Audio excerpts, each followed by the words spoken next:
एक समय की बात है। एक गांव में एक किसान रहा करता था और उस किसान के घर में एक सुनहरी पंखों वाली चिड़िया भी रहा करती थी। वह चिड़िया इतनी खूबसूरत थी कि किसान जब भी उसे देखता वह बहुत खुश हो जाता था और चिड़िया भी उस घर में काफी खुश रहती थी। किसान उसे अपनी हैसियत के अनुसार दाना पानी भी डालता था, बल्कि किसान तो उसे अपने परिवार का एक हिस्सा मानने लगा था। उस किसान ने उस चिड़िया को कभी किसी पिंजरे में बंद नहीं किया था, बल्कि उसे कोई रोक टोक भी नहीं लगाता था।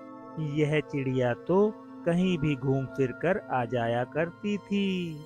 एक बार घूमते घूमते इस सुनहरी चिड़िया की मुलाकात जंगल में एक साधारण चिड़िया से हो गई। वह साधारण चिड़िया ने इस सुनहरी चिड़िया की बहुत तारीफ की। अरे तुम तो कितनी खूबसूरत हो। तुम्हारे पंख तो सुनहरी हैं। वाह, क्या तुम मुझे अपना एक पंख दोगी? अगर तुम मुझे एक पंख दोगी ना, तो मैं तुम्हें बहुत सारा दाना पानी दूंगी खाने को। और सुनहरी चिड़िया ने उसकी बात मान ली। अपना एक पंख निकालकर उस साधारण चिड़िया को दे दिया। अब यह रोज उस साधारण चिड़िया से मिलने जाने लगी और रोज अपना एक सुनहरा पंख इस साधारण चिड़िया को देने लगी। कई दिन बीत गए।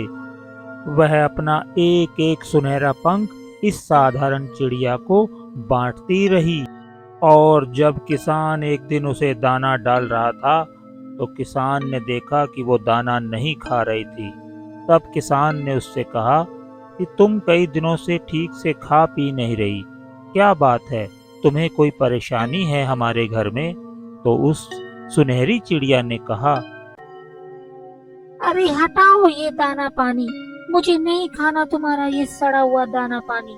सूखा सूखा दाना डाल देते हो। मुझे नहीं खाना। तुम जाओ यहाँ से। और किसान को यह सुनकर बहुत दुख हुआ और अगली ही सुबह वो फिर उड़कर उसी साधारण चिड़िया के पास पहुंच गई अपना आखिरी पंख उसे देने के लिए। वह उसे अपना आखिरी पंख देकर उड़ने की कोशिश ही कर रही थी, लेकिन उससे अब उड़ा नहीं जा रहा था।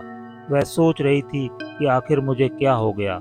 वह लालच में यह भूल गई कि उसने अपने सारे पंख तो इस साधारण चिड़िया को बांट दिए हैं और वो धड़ाम से जमीन पर गिर जाती है और वहीं पर उसकी मौत हो जाती है। इस कहानी से हमें यही शिक्षा मिलती है कि हमें लालच कभी नहीं करना चाहिए। धन्यवाद।